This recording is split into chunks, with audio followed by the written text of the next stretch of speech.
الحمد لله رب العالمين والصلاة والسلام على رسوله الكريم أما بعد فأعوذ بالله من الشيطان الرجيم بسم الله الرحمن الرحيم واتقوا الله الذي تساءلون به والأرحام فقال النبي صلى الله عليه وسلم أعظم النكاح بركة أيسره مؤونة أو كما قال عليه الصلاة والسلام.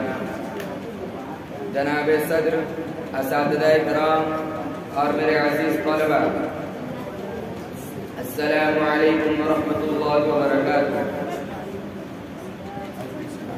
آج اپنے ادارہ جامعۃ الابرار کے جلسہ دستار بندی کی مناسبت سے مسابقہ میں میری تقریر کا عنوان جہیز کی لعنت اور ہمارا معاشرہ ہے.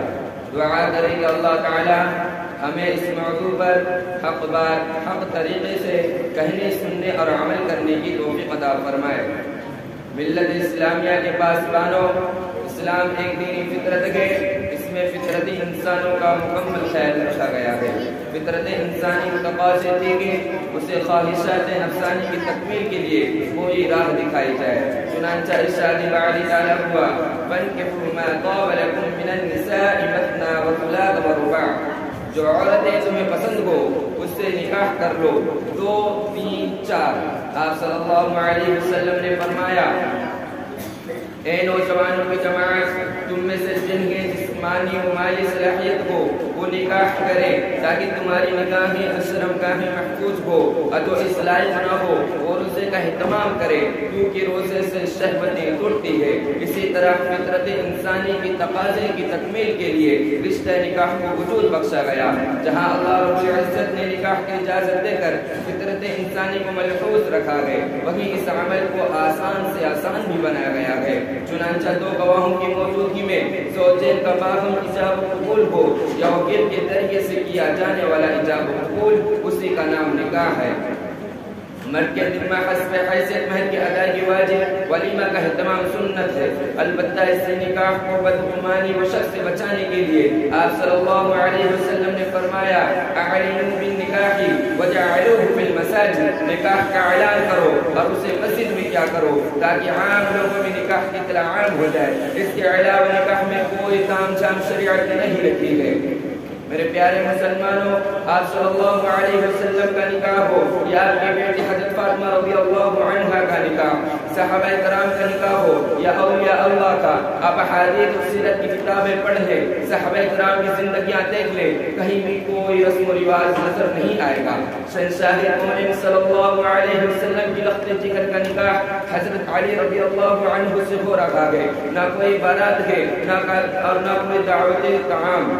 مسجد میں سادگی کے ساتھ چند صحابہ کرام کی موجودگی میں ایجاب و قبول کیا جا رہا ہے. اور بس صحابہ کرام میں سب سے زیادہ مالدار صحابی حضرت عبد الرحمن بن عوف رضی اللہ عنہ کا نکاح ہو رہا ہے اور آپ صلی اللہ علیہ وسلم مدینہ میں موجود ہے لیکن کوئی خبر نہیں.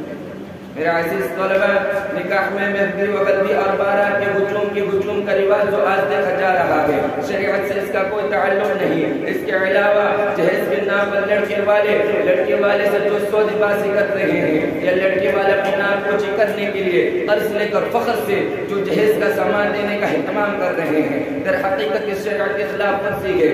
یاد رکھیں آپ صلی اللہ علیہ وسلم کا فرمان ہے اعظم النکاح برکۃ ایسرہ مؤونہ. سب سے بابرکت نکاح وہ ہے جس میں کم سے کم خرچ ہو. ایک جگہ آپ صلی اللہ علیہ وسلم نے فرمایا کہ عورتوں سے نکاح 4 چیزوں کو مد نظر رکھ کر لوگ کرتے ہیں. یا تو مال پیش نظر ہوتا ہے، یا اس کا حسب و نسب، یا اس کی خوبصورتی، یا پھر اس کی دینداری. آپ صلی اللہ علیہ وسلم نے فرمایا کہ کامیابی کی ضمانت دینداری میں ہے. اگر دینداری نہیں تو مال دولت کی کوئی حیثیت نہیں. اگر دینداری نہیں تو حسب و نسب بھی بیکار. اگر دینداری نہیں تو حسن جمال بھی پھیکا. لیکن اگر ان میں سے کچھ نہ بھی ہو، صرف دینداری ہو تو سب سے بہتر فیصلہ ہے. اگر دینداری کے ساتھ یہ سب خوبیاں بھی میسر ہو جائے پھر تو نور علی نور ہے. آپ صلی اللہ علیہ وسلم نے فرمایا اگر دینداری ہوگی تو نیک نسل وجود میں آئے گی. اگر دینداری ہوگی تو گھر میں ماحول برپا ہوگا. اگر دینداری ہوگی تو ساس بہو اور نند کے رشتے خیر سگالی کے ہوں گے. اگر دینداری ہوگی تو حسن و دولت اور خاندان کے غرور کے بجائے جذبہ تشکر پیدا ہوگا. جذبہ تشکر پیدا ہوگا، ورنہ ایک دوسرے پہ لعان ہی کیے جائیں گے۔ اس لیے یاد رکھیں، ہمیشہ رشتوں کے انتخاب میں دینداری کو ترجیح دے تاکہ آگے چل کر آپ کو خون کے آنسو نہ رونا پڑے۔ عزیز طلبہ، چلتے چلتے آخر میں ایک بات عرض کرتا چلوں، اگر ہم سب یہ چاہتے ہیں کہ شادیاں آسان ہوں تو ہمیں چاہیے کہ مسئلہ وراثت کو عام کریں، بیٹیوں کو جہیز کے بجائے وراثت میں حصہ دیں، بلکہ جہیز کے بجائے لڑکے والے لڑکی کے والدین سے وراثت کا ایگریمنٹ بنائیں۔